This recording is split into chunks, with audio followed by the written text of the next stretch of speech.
Shishavani City Council to construct a bridge for its residents.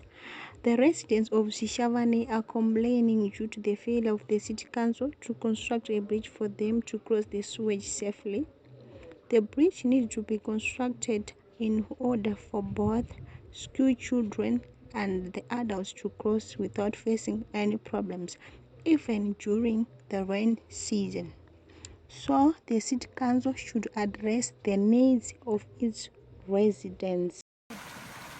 Inochandinganda kutaura ndechekuti panapa panofanirwa kungoiswa kana bridge rakakwirira uzi mamwe mazuva mvura inenge yakazara inoerera panapa, saka panapa pane pasingachifambiki. Vanhu vanofamba, pane vana vechikoro nevanhu vakuru vanofamba apa havazokwanisi kufamba zvakanaka, saka panofanirwa kungogadziriswa kuti pangova raiti panapa.